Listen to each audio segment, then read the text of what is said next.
You know, I feel that for real.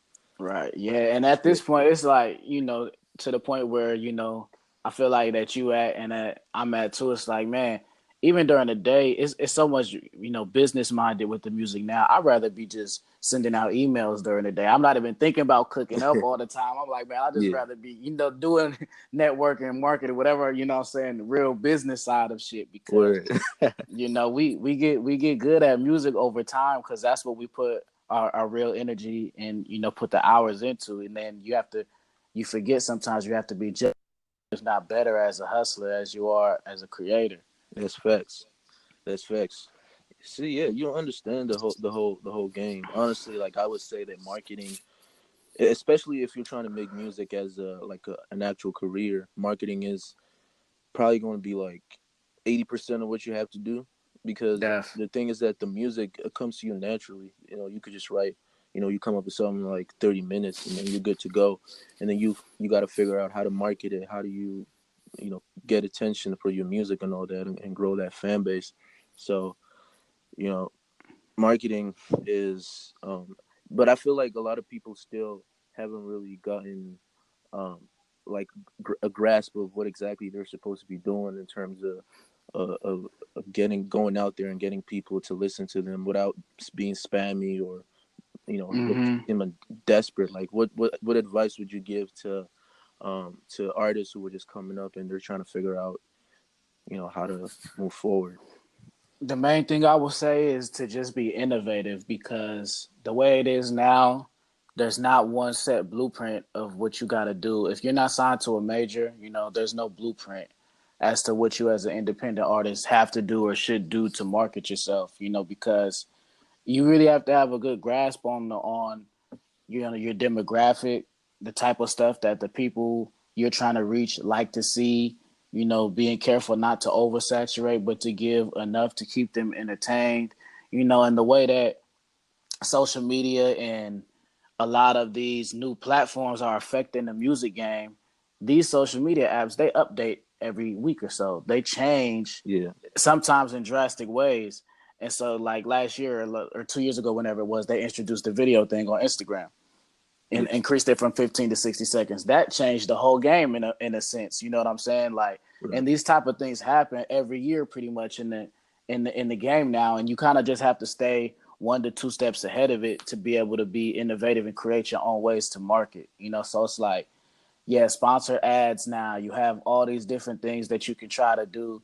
But it's not only there. You also have to market yourself in real life as well. The internet is where you get your big boom with fans if you have the luck and success to get that thing that catches on. That's where it comes from.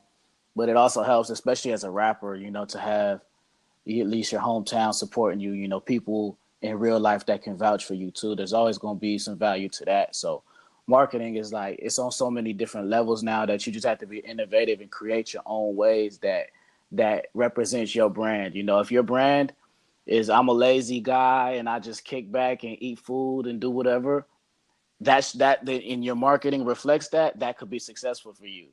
Right. If you put out one song a year and it just happens to be a hit and that's your brand, that could be successful for you. If your brand is I'm a hustler, I'm a grinder, I go get mine, then you should be marketing like that every day, showing whatever it is that represents your brand. So it's just however it fits you and it represents you. Facts. Yeah, that's some valuable piece of advice, because I feel like a lot of the time when we come in the game, like a lot of people just think that all you have to do is post a lot, or kind of mimic whatever like somebody else is doing. And what I learned Mm-hmm. personally as a producer, because the thing with being a producer and trying to get people to listen to your beats and buy your beats and all that stuff is like, you see other producers doing something and you want to go along with it and you want to copy every single thing, Mm-hmm. and you think, oh yeah, I just have to put a bunch of beats in this thing and put a website and slap it on there and get people, and everybody's gonna come there and listen to it.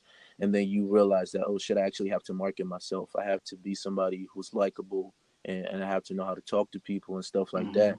So, and that's the same thing with rapping and being an artist is like, there's no one set way to do something. You know, I know a lot of people would be like, oh, you know, all you got to do is, you know, grow your fan base and have them listen to your music, but they never really break it down, and they never, you know, say, hey, look, this is, there's so many ways to go about it. You just got to be creative.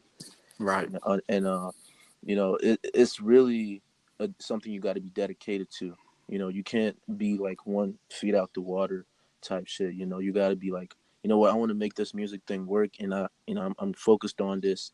And with the whole thing with social media and the algorithms, like there's always an update. Like there's people like there's every week, like Instagram changes something with the algorithm. You would Yep. notice sometimes if you posted um a certain video, and you know, you were getting engagement in a certain way, like you had a certain system of getting engagement, and the next week it's not, like it's not working no more, and you're Mm-hmm. like, oh shit, like what's happening? And that's because the algorithm, you know, keeps updating. And you realize that it's not just about the internet. You got to have people who love you for you, and people who are like keeping tabs, and people who truly support you, because those are the people who are going to take you to the next level.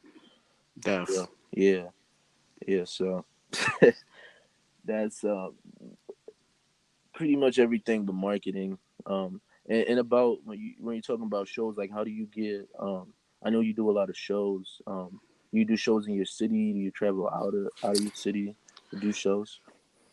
Yeah, I mean, at this point, you know, I'm trying to get booked as much as possible, so I'm definitely open to getting out of the city. Lately, I've been just performing at home mostly. Mostly, you know, I'm in Sacramento, NorCal, so you know we're about an hour and a half from the Bay Area, and like, you know, I go out to the Bay and perform every so often, but that's still, you know, in my mind, that's still local to an extent. So, most of my shows have been, you know, pretty close to home. I'm working on changing that. You know, I'm ready to get out. You know, I'm ready to get out and get on the road, try to get on some small tours and things like that. Because you know, it's that point now where okay, I feel like I've put in the hours as an artist, being able to create music, and now I'm at the point where I feel like I've put in the hours of performing that I'm ready to take my show on the road. You know, like I'm comfortable with my show, my stage presence is there. I'm just ready to bring the songs to life. And so it's just about getting, you know, getting booked and getting out there and showing it. Facts. Hell yeah. Yeah. Do you plan to do a I don't know, like a sort of tour for your album, like the new album you just released? No, I mean I would love to. I just don't have it in the cards right now. You know, it's just you know, like I said, being independent, a lot of the stuff, you know, especially the funding comes out of your own pocket at the beginning stages. So I haven't reached the point yet where you know, my following is big enough that cities are paying me to come sell out their venues yet. You know, once my Right. goal right now as an indie artist is to get to the point where I can sell 200 tickets in any city that I go to. You know, 200 tickets is a small number, but it's a good amount to sell out an intimate venue and put on a dope show.